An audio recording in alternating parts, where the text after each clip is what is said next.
All right. Mic check 1 2 1 2. We are back. The Pogues are in the house. And this time we got a special guest with us. It's your boy KJ Bradley with the best chaplain in the world, Chaplain Lance O'Neill. And today, guys, we got a very, very, very special guest. We got Mr. James Abbott, who sent a bio that reads strictly out of a movie. I'm just gonna hit a couple of the highlights. Mr. Abbott is the former head of investment at Zion's Bank Corp, which has over 10,000 employees and an annual revenue of $3 billion, numbers that I can't even fathom.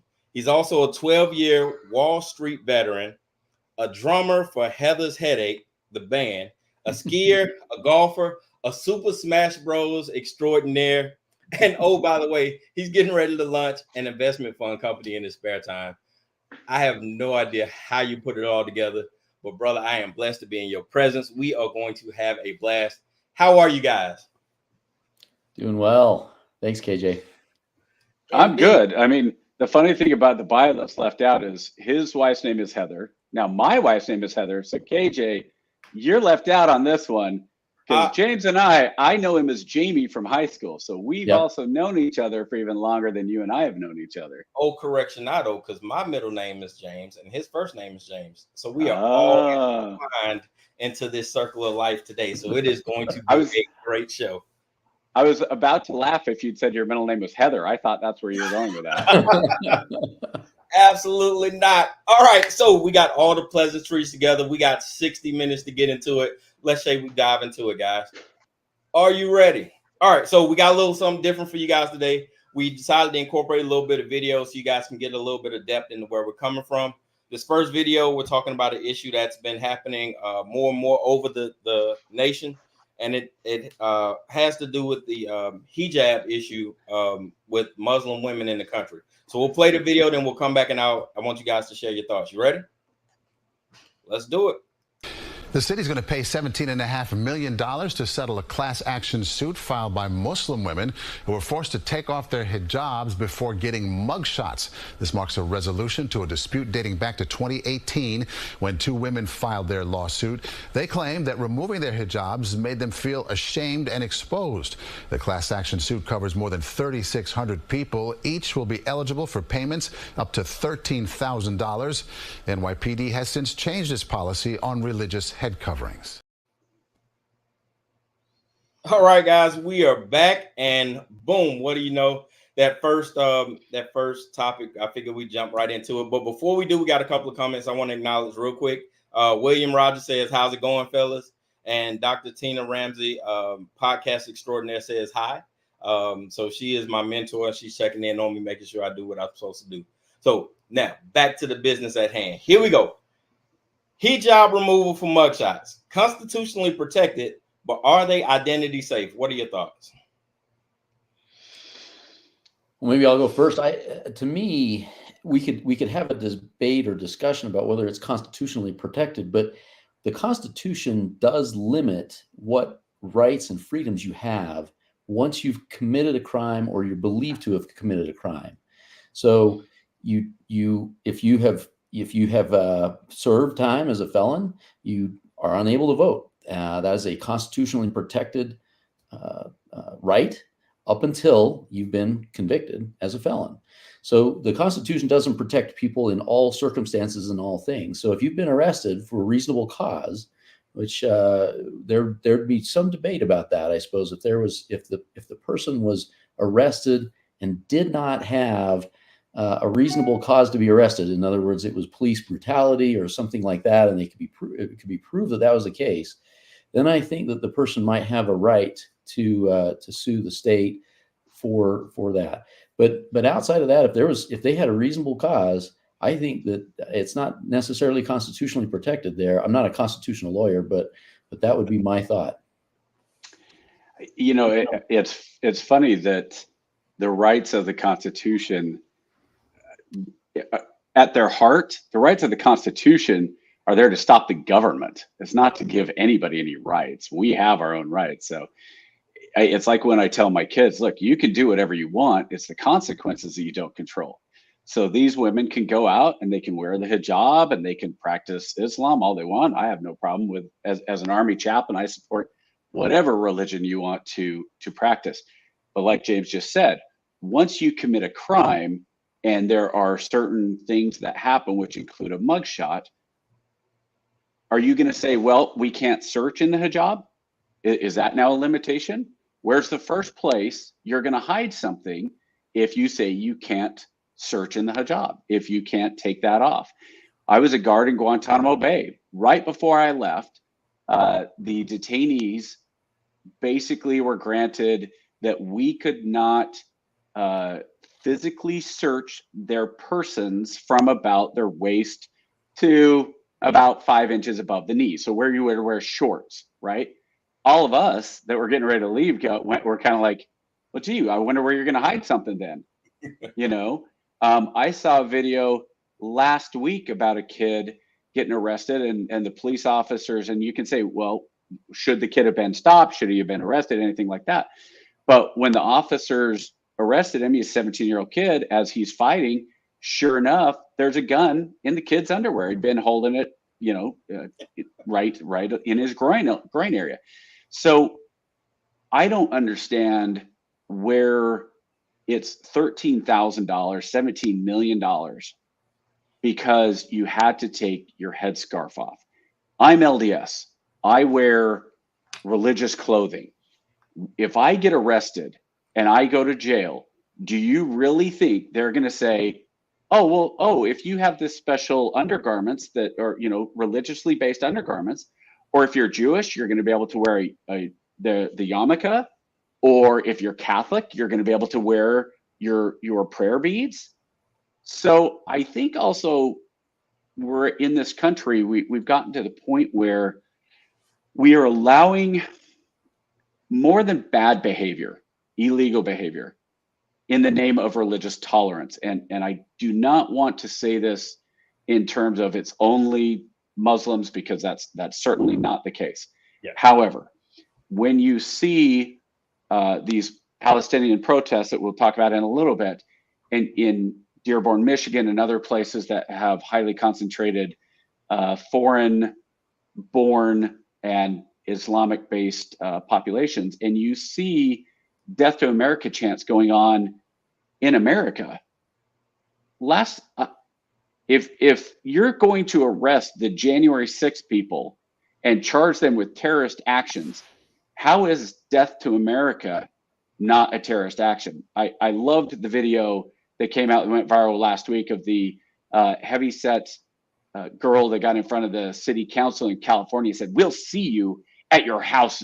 We'll see you at your homes. We will murder you." Oh, wow. She got arrested. Oh, she turned real quick when she was getting arrested and thrown in jail because she was making 16 counts of terroristic threats. But I'm not trying to say that the hijab, there's anything wrong with wearing the hijab. But I do think that for a certain amount of time, while you're being processed by law enforcement, removing something that is an identifiable marker is within bounds. So if I say it's it's now the religion of COVID, right? Well, I'm going to go in, I'm going to rob a bank. You have to take your mask off. No, I don't. I am of the religion of science. And so I am not going to remove my mask. And if you force me to take it off, now it's a constitutional problem. Yeah, I think a lot of that comes down to people just, I don't want to say bending the rules, but just knowing, you know, the left and right limits of what they can get away with, and then gauging the national sensitivity and realizing it's going to be an issue. I did find that this is happening more often now. There were 2 cases in Florida, 1 case in Detroit here in the last 3 or 4 years. And it's the same instances. So what happened was the guys in New York ended up changing out their policy to saying that they don't have to remove the hijab. They just have to pull it back far enough to where they can expose all their facial features. Compromise? Yeah, it's a compromise. My biggest question on lawsuits like that is how much money went to the lawyers? Oh, well, I'm sure they're comfortable. I'm sure they're comfortable. There are some lawyers who have made a specialty of that sort of thing. Hey, Mr. Will Tim chimed in again. He says more of the religious virtue signaling leftism than science. We're definitely. How dare you accuse me of that? Oh, you know what's fun? And real quick, I saw one this week. I'm trying to remember what the class action lawsuit was that settled, but it was something like $46 million. The lawyers got 17 million. The money went to the NGO, money went to the Department of the zero went to the actual victims. $0 of class action. I have a massive class action lawsuit. It's we know a that scam. there's big business. Suing is big business, especially if it's a government entity or something like that, man. What you find is most corporations would rather just settle than deal with the bad PR that comes with it. And guys have found a way to monetize it, man, and have been rocking and rolling. We had a friend over last night that she was telling us a story. A friend of hers, they got hit by somebody else in their car. The person who hit them sued the insurance company. Her insurance company. The insurance company paid out $300,000 to the person that caused the accident, basically because it was cheaper. It was cheaper than going to the court. And I was like, well, I get it, because if you're going to pay out if it's going to be more than 300,000, I get it. It's not fair. It's stupid. It sucks. But it's kind of ridiculous. There's a point where, meanwhile, if you don't have insurance and you're driving around and you're let's say in this country illegally, nothing happens to you. Any of us three, we get an accident and we don't have insurance, we're getting cited for it. So it's really, we're getting into truly two sets of laws, which is the ultra rich and the average person, and then the average person and the protected class of the discrimination Olympics. All right, we're trying not to get canceled this week. All right, so, but that is a great segue. We're going into video number 2. You guys ready? Ready. Free Palestine! Free Palestine! Saturday's protest inside Harvard Yard attracted over 250 supporters of Palestine, and this group's demand to stop Israel's displacement of Palestinians in Gaza. Israel has ordered over 1 million Palestinians to flee their homes or be killed. This is not self-defense. Tens of thousands of Palestinians are fleeing Gaza. As it's expected, Israeli forces are planning to come in and root out Hamas fighters and remove the group's infrastructure throughout Gaza. All right. So, with that being said, we know that protesting has been an American right since the beginning of time, but it's become more prevalent since the Vietnam era, especially on college campuses. So what are your thoughts? What do you think? This time, James, we're going to start with you, and then we're going to end with James. Lance. You're going to call James on both? Yeah. We're going to start with Lance and then end with James. I'll go first on this. I'll go first on this one. I 100%, absolutely, without doubt, support anybody's right to protest as long as it is done in a peaceful manner. The minute it goes into violent territory or calls for violence, it is now no longer protected speech, and whoever calls for that violence should absolutely be arrested. Pretty simple for me. Colin Kaepernick, when he knelt down, I thought it was the best form of protest there was. I didn't agree with him, but he went out, he had the platform, he did it very peacefully. If people had just shut up and not said anything, including him, it wouldn't have been a big deal. But then everybody piled on and made it this big deal. But I ask, the average person about Colin Kaepernick, you say, what was he even protesting about? And they'll say, against American troops? No, it's against police brutality, which I have no problem with him protesting against. So protest all you want, just don't make it violent. Yeah. I mean, I would agree with that. I think we have to protect that. That's part of an extension of freedom of speech. And you get into, you look at countries where they have not protected that. And guns. Yeah, right. So, I mean, there are some well-documented countries that do not protect freedom of speech, which China is one of them. Um, Certainly, Hitler's regime was another, and you end up with a lot of power concentrated at the top and a lot of suppression and oppression down below. So, it's important to allow the citizens to protest. Um, Unfortunately, I think some of the protests, maybe a lot of the protests, are misplaced, and we could have a debate about whether this Palestinian protest is misplaced or not. Um, I recently had a debate with someone I care about and love about there was a lot of pro-Israel on that discussion from their end, and I said, well, do we really know what the other side of this the Palestinian side of it? Do we really understand the Palestinian situation? Well, we hear what we hear on the news. And I said, look, I've spent enough time with the media. One of my jobs for about 20 to 25 years, I spent a lot of time working with the media. When I was an analyst or on Wall Street, I used to talk with the media, CNBC and Bloomberg News and New York Times and whatever. And then when I moved to work with Zions Bank Corporation, I did the same thing. I was the media correspondent effectively. And my experience with the media firsthand is that there are some very good journalists and there are some that are absolutely corrupt. They will shape the story to make whatever it is that they want. Yep. And so, okay, we in the United States anyway, are hearing generally speaking, we're hearing the pro-Israel side of the equation. It'd be very interesting to hear the pro-Palestinian side of the argument from somebody legitimate, right? Somebody that's got some credibility, that isn't overly biased and that sort of thing, so that we can hear both sides of it. And then in Palestine, they don't hear the pro-Israel side. So it's really hard to make these decisions about whether the Palestinian protests are legitimate, well-reasoned arguments, or if they're just lost their marbles, right? So, or they're subject to propaganda.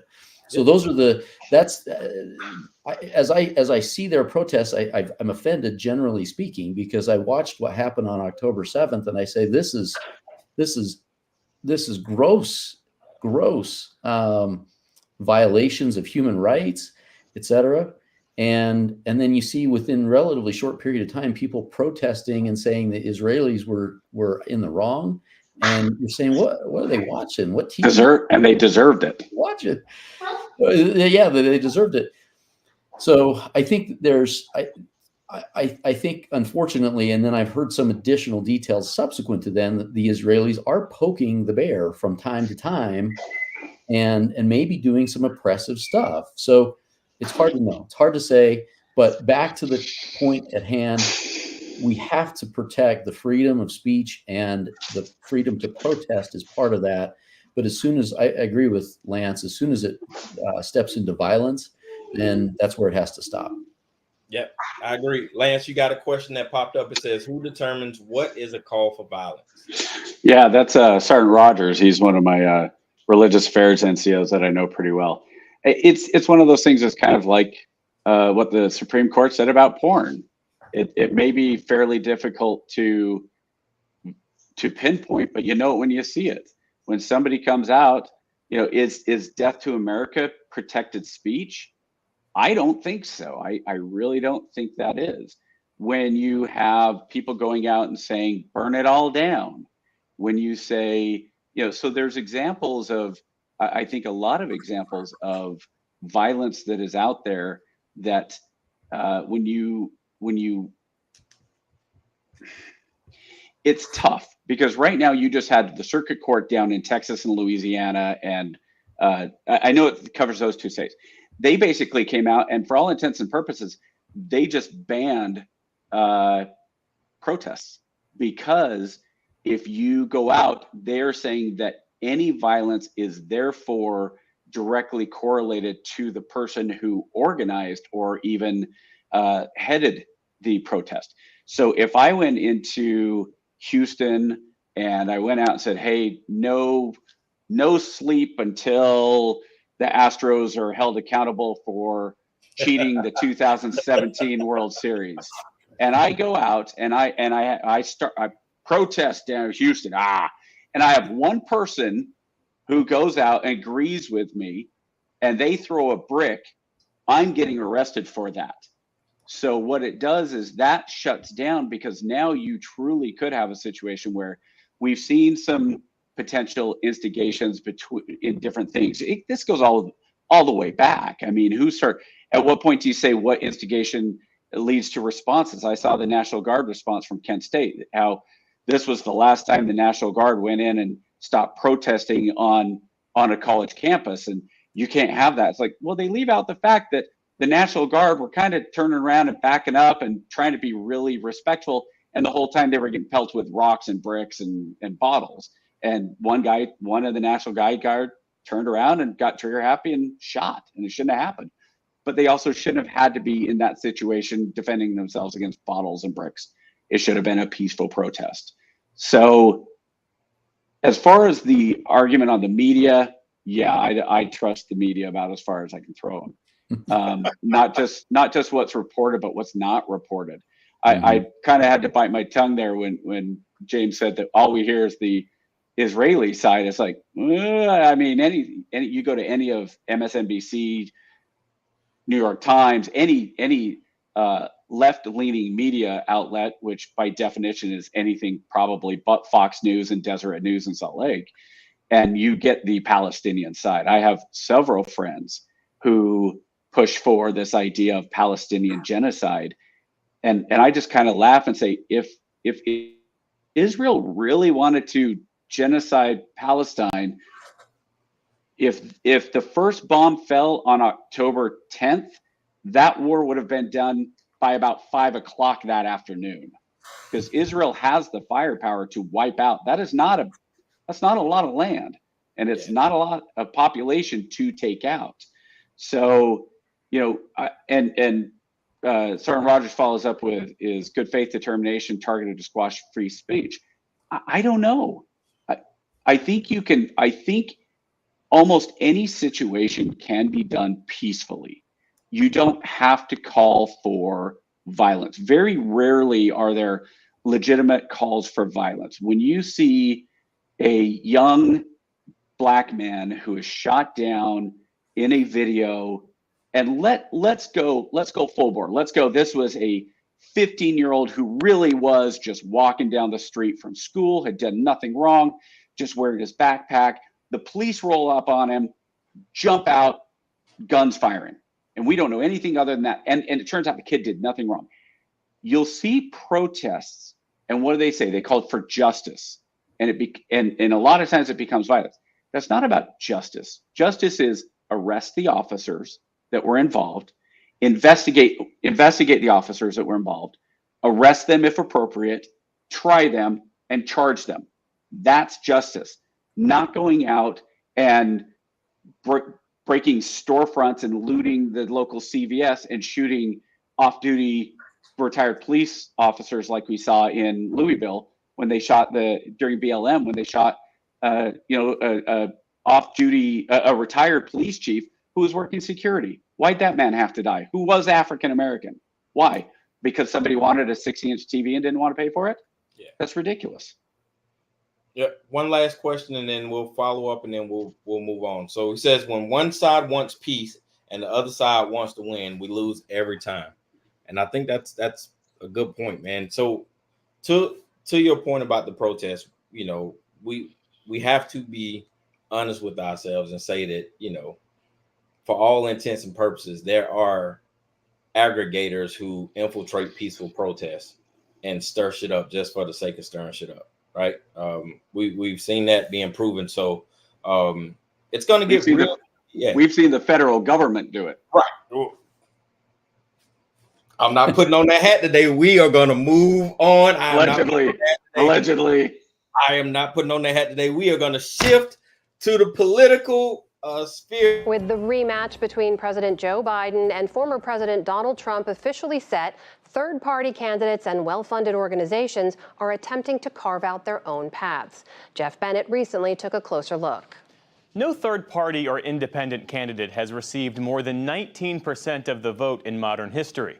Still, the effort to field an alternative ticket is underway. White House correspondent Laura Barron Lopez has been following all of this and joins us now. So, Laura, remind us who these third-party candidates are and which ones are actually gaining traction. Right. Let's go through the list, Jeff. So first we have of the independents, Robert F. Kennedy Jr. and Cornel West. Then when it comes to potential third parties, no labels. They don't have a candidate yet. Green Party, candidate is to be determined. Libertarian Party, the candidate is also to be determined. But when it comes to them getting ballot access, a number of them are. So currently, there is at least one third party or independent candidate from that list that I mentioned on the ballot in 44 states so far. But when you take a look at the battleground states that will ultimately be the states that determine this election, a third party candidate is on the ballot in all 7 of those battleground states, Jeff. Of the candidates. So, is this finally the year? I don't trust that graph because it didn't have California as a swing state. Oh. The day California becomes a swing state, I think Texas is going to turn. There may be swinging in California, but it is not a swing state. I can assure you there's tons of swings in California, but it is not a swing.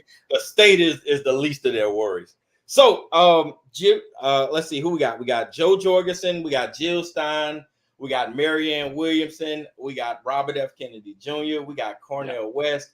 Those are the more prominent third-party candidates. Out of that whole batch, I think RFK Jr. may have enough to sway. Everybody else is just going to be noise. He's the only one. Yeah, he's the only one that's going to do anything. What are you guys thinking? Have you guys settled in on a POTUS selection yet? Or are you still kind of waiting to see? Oh boy.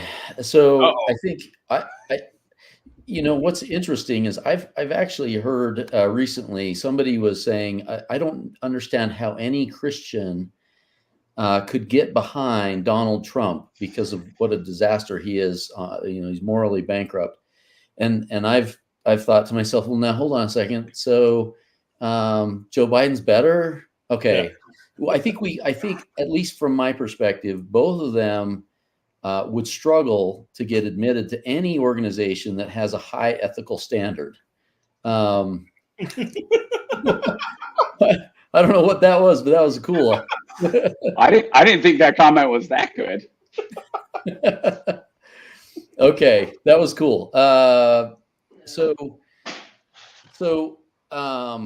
Did you cue that up, KJ? Because that was really cool. I did not, but that was awesome. I don't know. All right, that was cool. So we've got two I'm going to call them morally bankrupt candidates. The question then for me as a voter is I have to select between the two of them. I can't vote for somebody who's a third party because there's not enough momentum in the third party candidate. So I have to select somebody that's going to have good policies. Generally speaking, I like Trump's policies better than Biden's policies. Trump is tough on international violations. So he's locking down and saying, we're not going to give you our stuff at a discount when you're charging us a premium for your stuff. France, looking at you and your wine. We're spending an enormous amount of tariffs to import your wine, and you want to buy our stuff with no tariffs. So I like Trump's policy on that. I like Trump's policy on immigration. If you're the executive in chief, if you're the chief executive of the country and your job is to respect the law and uphold the law, Congress's job is to set the law. As the president, you have to actually then just execute on that law. That's your job. And if the law says don't let people in illegally, then you got to enforce that law. Joe Biden should be, in my opinion, impeached from his job, out of office for complete gross negligence in following that law. If people want to change the law, they can change the law through Congress. If you don't like Congress and you think you need an amendment for something like abortion, for example, then go ahead, get 2/3 of the governors and 2/3 of the states and do it that way. But once you're in the office of the president, you have to enforce the laws that are on the books. So that's my take on I like Trump's policies over Biden's, and I could get very comfortable with the third party candidate, but I'm not sure that Robert F. Kennedy is that candidate. He is, my understanding, somebody correct me if I'm wrong on this, but my understanding is he is pro-choice as opposed to pro-life, and I just can't get comfortable with that position.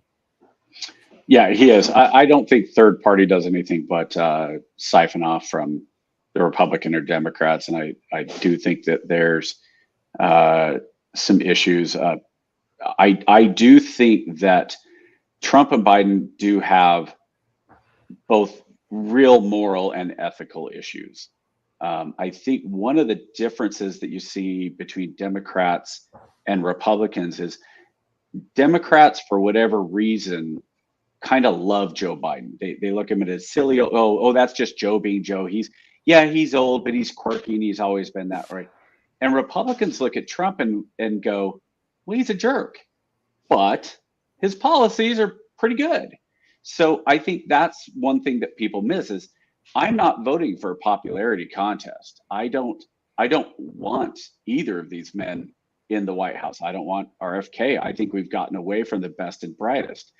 I am very interested in the next couple of weeks to see what happens if Trump is convicted of a felony, which is not for the hush money, but for taking the company funds, the corporate funds, and using those funds to pay off the hush money. That's very illegal, and that is a felony. And I'll be very, very curious to see the reaction of the GOP and the not just the average voter, but the politicians who are, I think it's pretty clear, most after the vote of the Ukraine and Israel vote, the funding vote are pretty morally bankrupt in general. I think right now it's very hard to find politicians in Washington, D.C. who actually have moral compasses. And those, ironically, those that do, I think the moral compass is 180 degrees away from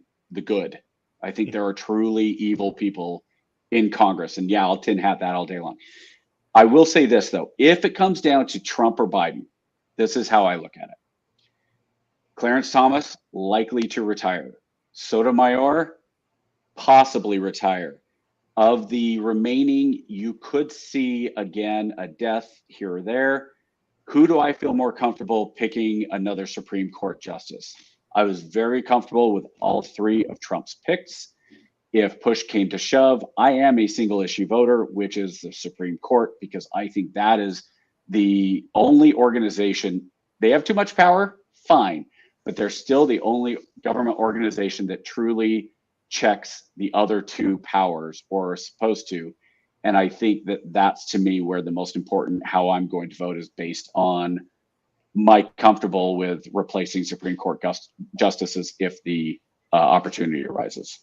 I think I'd add to the Supreme Court thing. I think that the Trump picks have been highly competent and have not done everything that any Republican would want them to do. They've kind of poked a sharp Constitution. stick in the eye. They've been constitutional.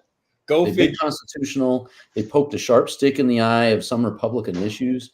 So it is somewhat well reported that they have done that, and I think that's good. Yeah. I think Ketanji Brown Jackson, bless her heart, if she does not seem like the best and brightest that we could have selected, and so in that situation, that was a Joe Biden appointee, and unfortunately, he picked someone who was less than well qualified to do the job. So. I think I'm warning you. That's KJ's. That's KJ's girl. You know I'm loading up because that is my girl. So I'm just gonna. I will say this because we talked about this with her a couple weeks ago. She definitely put her foot in her mouth when she said, "The problem I have with freedom of speech is that the First Amendment kind of limits the government with what they have to do. Ugh. That was a bad comment. Yeah, KJ will agree with that one. So, struggles. So yeah, KGB, my girl is she's having a rough rookie year, right? You know, you don't expect every rookie to come out and win MVP. She is having a rough rookie year. She still has the opportunity though, KJ. Right, She could right the ship. She could come out and say, "I know what a woman is. I'm gonna ignore this whole BS." The cool thing about her is she, you know, if you look at her rulings on the federal level, she's extremely moderate. She's not left or right. I think what happened is she got caught up in the glitz and the glamour and you know, got pushed a certain way because the girl is, you know, her resume is impeccable. You know, you go back and you look at her ruling, she's 48% conservative, 52% liberal. So she's right down the middle in terms of her rulings on a federal level. So I got hope, right? Yeah. I got hope. Where I think Biden, and I hate when they do that, is he diminished it by saying, I'm going to elect a black woman SCOTUS. Like, I don't need you to say that. If this is who you want to elect her, but don't, because now you take, no matter what her credentials are, you've downplayed every achievement she's ever had in her life and saying, oh, well, the only reason I'm picking her is because she's a black woman and I need one on the court. And that part ripples me to my core. Well, the other part that I've seen over this term for the last year plus is the vast majority of decisions are coming in at 7-2 or higher. So the court is agreeing. You're not seeing these 5-4 or even 6-4 I'm sorry, 6-3. The vast majority are well-reasoned. They, I think, get together and for the most part, knock it out of the park. Right. And we have some big ones coming up. But I also think that that's kind of a ripple effect. I think you're going to see fewer states come in. They're going to start picking and choosing when they go to the Supreme Court, because they might start looking at these past ones and go, you know, California is probably not going to put a big EPA movement forward anytime soon. It will get shot down. So you're going to see maybe putting some things in your back pocket that maybe hopefully stabilize the country for a little while. But at the same time, my biggest thing that I think we make the mistake of is thinking that everything that going on in Washington and who the president is really affect most of us day to day. Because for the most part, they don't. Abortion does not affect me. I have some very clear thoughts of abortion, but it doesn't generally affect me on a day-to-day thing.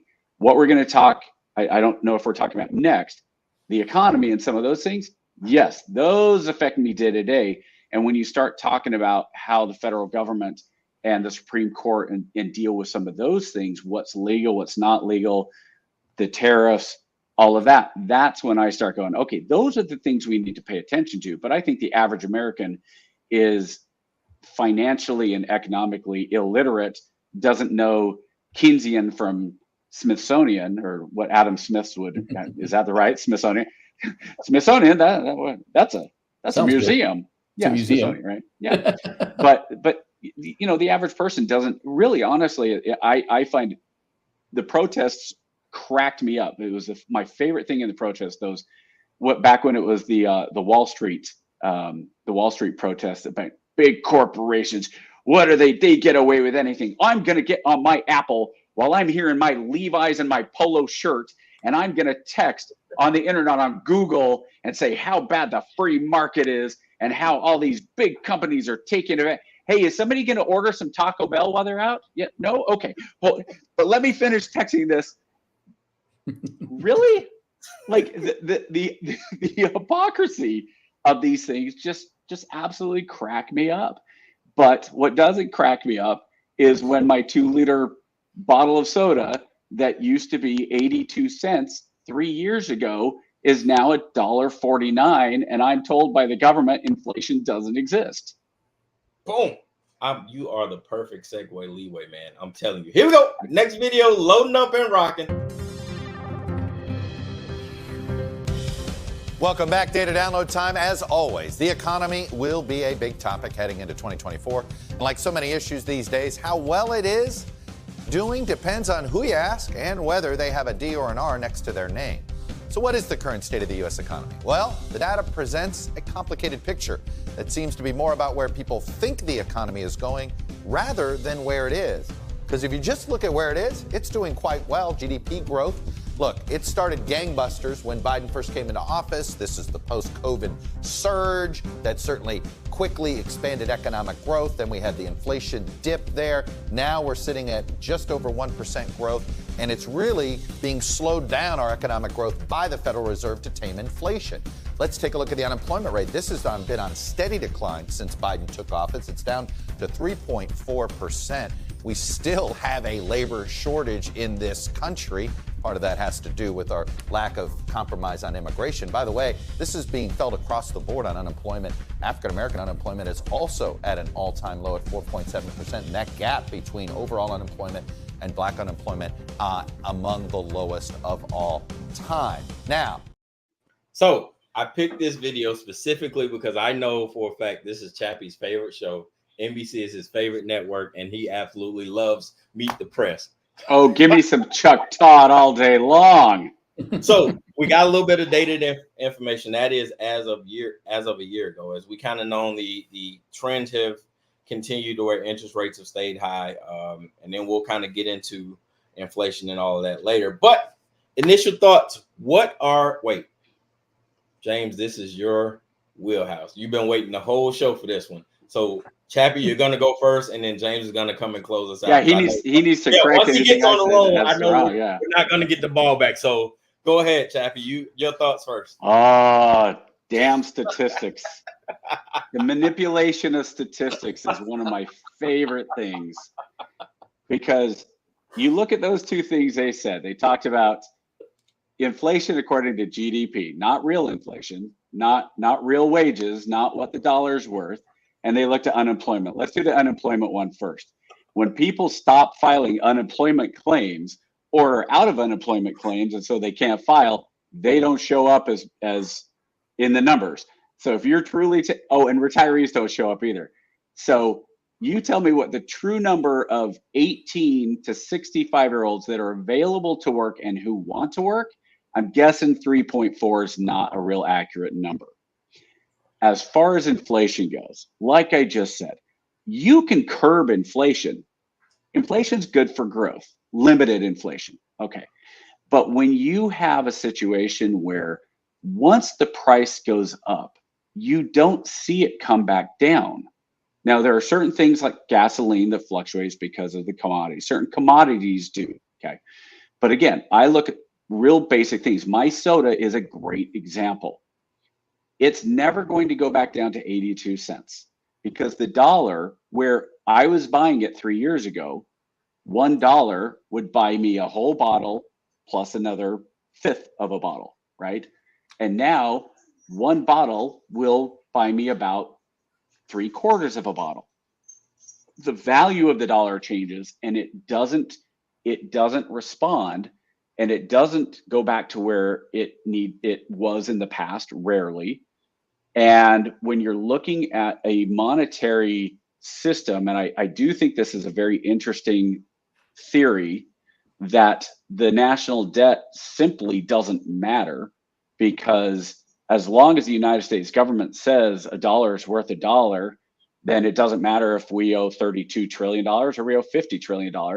If it's guaranteed by the United States government, everybody says, well, okay, then the national debt truly doesn't matter. It's a fiat money. It doesn't matter until people stop believing it. Well, are we at the point where the Chinese yuan is going to make the dollar not believable anymore? So I look at the economy and I say, when the average house price goes up, when the average a good mortgage, now you want a good mortgage rate, and you have an 800 credit score, and you have the 20% to put down, and everything's perfect, and the really good rate right now that you get is 6 3/4. Yeah. Where 3 years ago we got ours, and I've got good credit, but 3.5. And the difference of that in a mortgage is between paying, let's say, $2,000 or $2,400. Do people truly give up on owning homes? The ability to go out and buy a new car, the ability to go out and replace a refrigerator. The other thing that the economy that in America that is so distorted is, I believe the number is $40,000. If you make $40,000 a year, you are a 1%er globally. Poor in the United States does not mean what poor means in the rest of the world. You want to see poor, you go to Haiti. That's poor. When you have the majority of the world living somewhere on $3 to $4 a day or lower, okay, that's poor. Poor in America is, I only have one TV. I only have one car. My kid has the iPhone, I don't even know what number we're on, the iPhone 10. My kid, is there a school in America nowadays that doesn't have iPads? Probably not many. I think that's where we're going. So we're so distorted in America of what the economy is and what we do and how it works, that when media comes out and tries to tell us it depends on who you ask, but that depends if you have a D or an R behind your name. Well, you know what? That really depends as a journalist if you have a D or an R behind your name. And if you can find a journalist with an R next to their name, then you're probably only looking at one of the Fox wait a minute. channels. Are you saying that vetted investigative journalist is unbiased, or he's biased? I am saying that when NPR has a whistleblower that comes out that says 89 out of 89 of our opinion staff are Democrats and there's not a single Republican, and then he gets suspended by the head of NPR for calling it out on a true individual journalistic, I kind of go, maybe NPR's biased. Maybe. I mean, I've kind of thought that through the years, which is funny because my sister, who is consistently going further and further left, she gets a lot of her news from NPR. And she's like, no, they're middle of the road. I'm like, no, they're not. And that's part of the problem, is that even the unbiased, what you would normally call an unbiased journalist in the world, if you look at the linear scale, the average, what they consider unbiased is probably 75% on the left. Because if you're at 50%, like, which would be dead middle, you're a hard conservative. If you're 75%, you're a Nazi. If you're 90%, you're Hitler himself. So the way it's done and the way it's reported, I have a hard time. I like numbers that can be interpreted in a way that makes sense. If you can't lay out what the economy is and how things work in 30 seconds and the basics of the economy, I don't think you know what you're talking about. And there are too many Democrats and Republicans, but especially politicians, who cannot describe what the economy is and what the economy should be in 30d seconds. Boom, Mr. James. Yeah, let's hear how. Tell me where I'm wrong, brother. Well, I think as you listen to the Biden administration, they're confused. They struggle to either that, or they just come across that way on TV. But at the end of the day, they come across as very confused as to why the numbers look so good and why their polling is so bad. So Biden is near the bottom of all presidents of all time in terms of his approval rating and the disapproval rating, right? And normally you'd say, well, the economy and the approval ratings are usually tightly correlated positively, meaning that if the economy is in good shape, the president is highly likely to get reelected, et cetera. And people approve of the guy. or the lady. One of these days we'll have a lady, which will be fantastic. So in the moment, you'd say, well, this is very confusing. And the economists from the Biden administration will get on TV, on the various news programs and say, we just don't know. It's really hard to explain. And I just think that, they don't understand it. What I think it boils down to is one simple fact, that inflation has climbed. The cost of goods and services has been higher than what wages have done. So it's about 6 to 7 percentage points of differential. So if prices are 25% higher than they were before in the pandemic in 2019, and wages are up 18 percentage points, okay, that's you feel like you can't spend as much money as you did before, and you see it and feel it every day.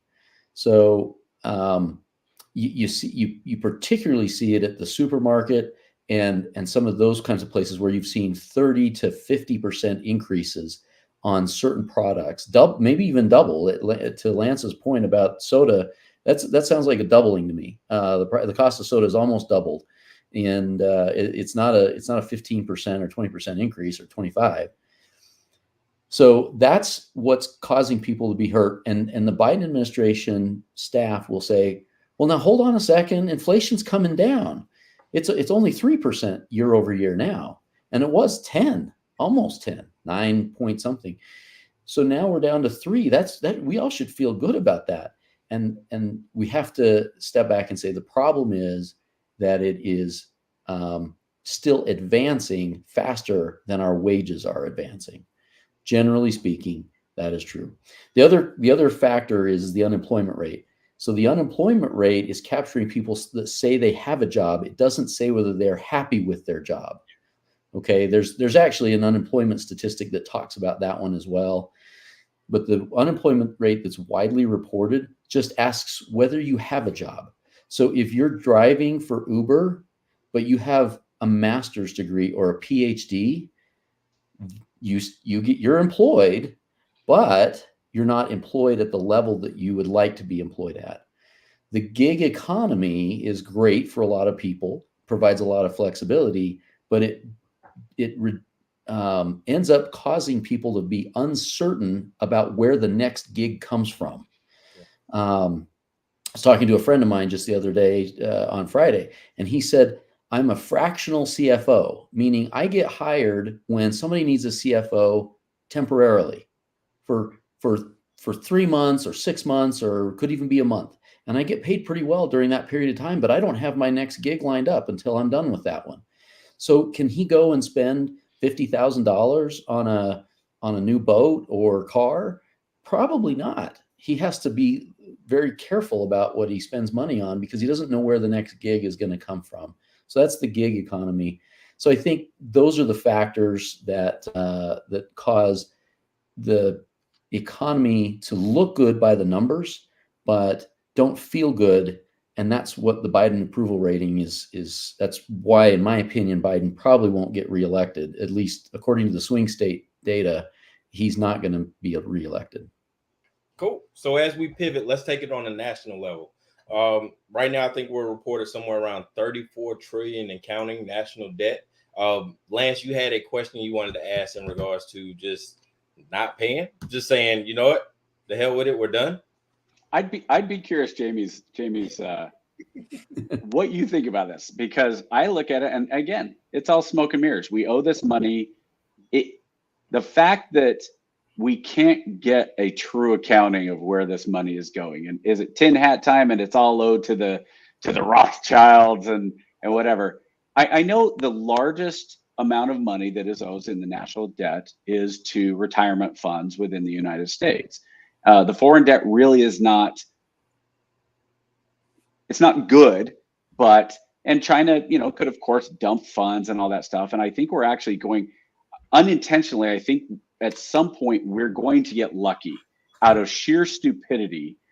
The oil in the Middle East is probably going to start drying up at some point, and we're going to get desperate and say, well, you know what, now we need to actually go into Anwar up in Alaska and pump there, and we're going to start producing the oil shale fields and all that. And America is going to be gifted with more oil than we need by a large portion, and that's where we can start and truly show power, because China doesn't have oil, and hopefully Russia's not able to get to their oil that's under the permafrost. And at that point, we could theoretically pay down our debt.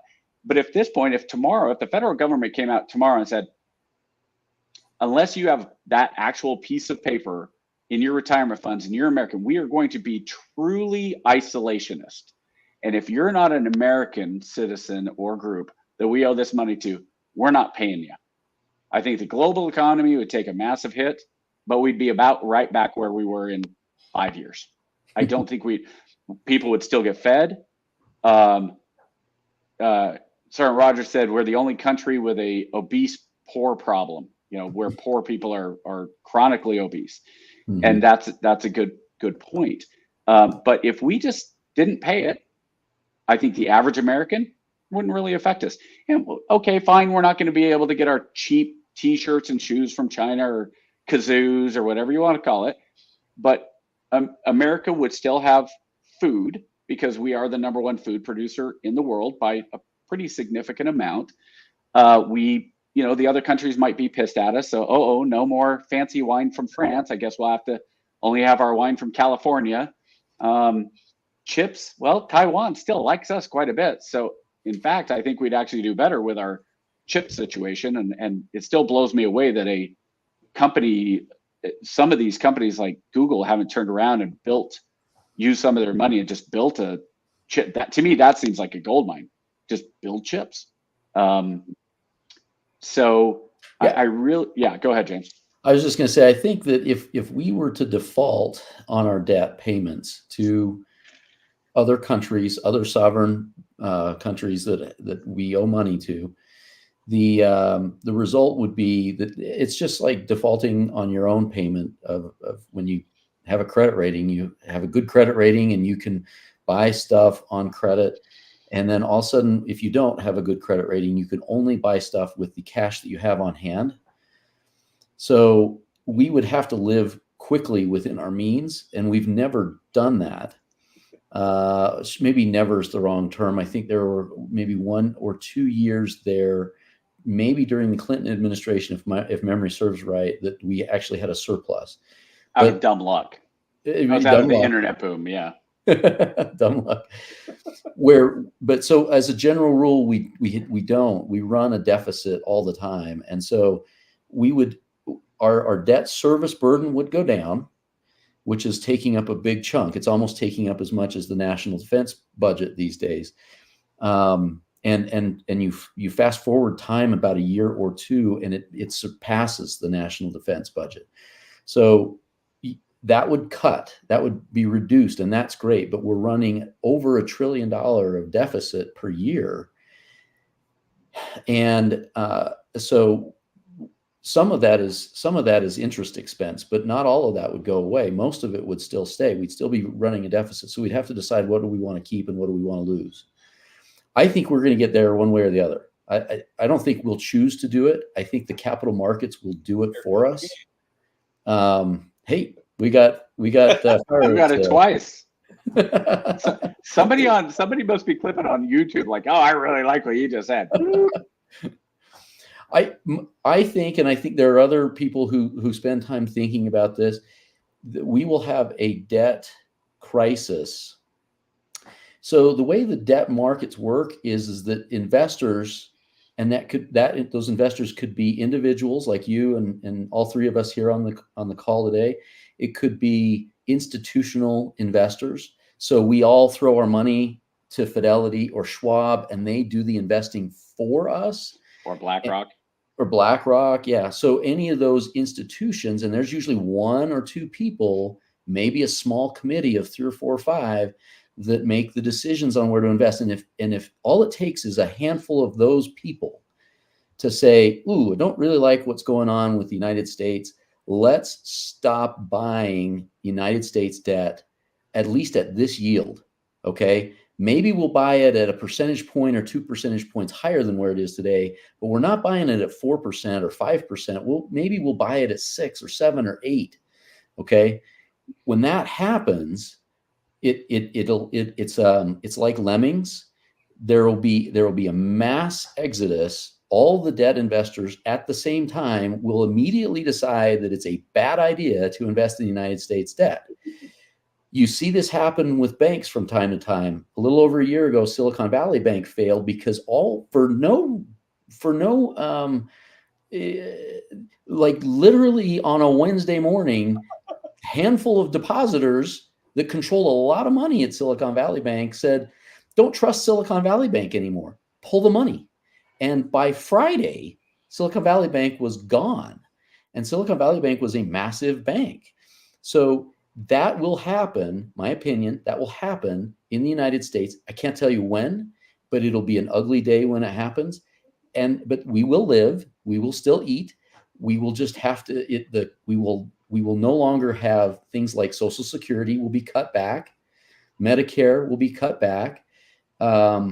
Roads, bridges, all of those kinds of things we'll just have to defer maintenance on them for decades in order to get to the point where our credit is, where our debt levels are sufficient that the investors will come back and invest with us again. So can't tell you when it happens, but it's almost certain to happen, in my opinion. That is insane. I think it's certain to happen. 2 minutes left. Tell us about your new venture with Diligence Capital. What you got on the plate? How's it going? How far ahead are you, and when you plan on launching? So I've got a co-founder with me, and the two of us are working heavily on launching the fund. It's a hedge fund. The premise of the hedge fund is we're going to be pursuing financial services companies. About 40% of the portfolio will be invested in companies that are limping along, could use some help, aren't well managed. Maybe management has the intent to be well managed, but they currently are not well managed. And we're gonna come in and see if we can help improve their profitability. And if they double their profitability from not very good at all to average, we're not asking for the world, but if they double their profitability from abysmal to okay, then we double our money, and that's the way that works. And so we're calling it, and it's called activism. About 50% of the money in the United States, at least investments in the United States, are passive money, where they're an index fund or an exchange traded fund, and nobody's really taking the management teams to task. In their several thousand publicly traded companies, very few of them are taking very few of the investors are taking those management teams to task. And so we're going to carve out a little niche that does that. You recently saw this with Disney. A guy named Nelson Peltz and his investment firm went after Disney, and Nelson Peltz lost. I put that in air quotes, but Nelson Peltz focused Disney aggressively on getting much better, much faster. And Nelson Peltz and his investors made about $1 billion over that position. So fundamentally, we're going to take a page out of Nelson Peltz's book, Carl Icahn's book. We're going to try to replicate that. We're going to focus it on the financial services sector. There's over 250 banks, and it's an opportunity to find some of the worst performer banks and really rehabilitate them. Just like somebody that's like the Property Brothers, right? They buy a dilapidated house, they go in and fix it up and sell it for a premium price. That's the idea. I was thinking it sounds like Shark Tank going in and saying, hey, we'll give you for this amount, and we're going to take our expertise and we're going to help you and hold. If you guys have people that are I wish somebody would do that in the military personally, but get us kicked off. I'm going to get fired. It's like I'm going to get fired. Final thoughts, man. What a show. Final thoughts. This hour ran by way too fast. Anybody? What's your thoughts, Chappie? I want to go back to something Greg Easterbrook said on our podcast a month or two ago. America is a great place. The world is a great place. We are in the best time in the world to live. And don't let people tell you that everything is just going to hell in a handbasket. We're in the lowest level of war. We're in the lowest level of famine, and we're in the lowest level of disease. So if you're going to sit back and let the presidential election make you feel bad, don't. If you're going to sit back and let what's going on between Iran and Israel and Palestine stress you out, don't. Unless you're a soldier who's going to be strapping on or having a family member that's going, and I'll tell you right now, I don't see that happening. The only way that happens is if we send some jets and stuff like that. But it's okay. It's okay to kind of feel good and hold people accountable for things like my soda going up 80%. I did the math while I was looking. It was actually an 80% increase. But, hold people accountable. And, this next election cycle, just remember, there are no term limits except at the ballot box. That means it's a term limit this November for almost everybody. For the president, every congressman has a term limit. And this cycle, about a third of the senators. If it was up to me, I wouldn't vote for a single person that is an incumbent. But that's just me. Mr. Abbott. But the economy, but everything's good. Why wouldn't you vote for everybody when it's good? I guess my final thought. I agree with a lot of what you said there, Lance. My thought is that I would just throw my support behind the military and the police. We didn't talk too much about that on this cast, but at the end of the day, those are the guys who they set up the perimeter so that we can live a safe and comfortable life. And because there are a lot of people that would love to come at us and come and attack us, and whether that's China doing it sort of covertly through economic stuff for decades and then building up a military sort of situation. Russia would certainly be more than happy to go after us, it would appear. Kind of at the end of the day, we've got our military to thank for allowing us to be in this great America that we have. I often think that everybody that complains about guns and not having, gun control, I said, you take away all the guns in this country and all of a sudden it makes it really easy for Russia or China to come after us on our own soil, right? If you're China or Russia coming after a country that has, 2 or 3 guns per person, you got to scratch your head about that one. So I'm grateful for the military. I'm grateful for the Second Amendment, allowing us to all feel safe here in a world where there's some bad actors out there. And then at the local level, the police, my hat's off to them. I know some members of the police force, and they put their lives in harm's way. One of the kids that I shepherded years ago, as a young man, he was in the scouting program. He went on to get his Eagle Scout. He's now a member of the police force here in Utah, and he's put his life on the line. Was involved in a shooting. He was shot at, and he did not get wounded or hit. But that's it, So some scary stuff out there. I'm grateful for those guys, and they make the world a lot more safe for all of us. And it's hard to thank them enough. So I would just leave my final thought with that and with them. Thank you so much. Boom. All right, guys, that does us. We are done. Oh, hold on, KJ. Let's tease next week. So we had James this week. Next week, tune in. We have Beth Ann Hoffman, who is a friend of mine, who is a recovering addict, who works with addicts and has done a ton of individual research on neurodivergency and how your brain works and addiction. And we are going to, I'm looking forward to it because that's one that I don't know nearly as much as I'd like to. So James, thanks for coming on. I really appreciate it. But hey, next week's going to be, hopefully we can just keep the ball rolling and keep it this high level. Indeed. Guys, it's been a pleasure. Thank you guys so much. To everybody out there, you know where we are. Same bat time, same bat channel next week. We're out.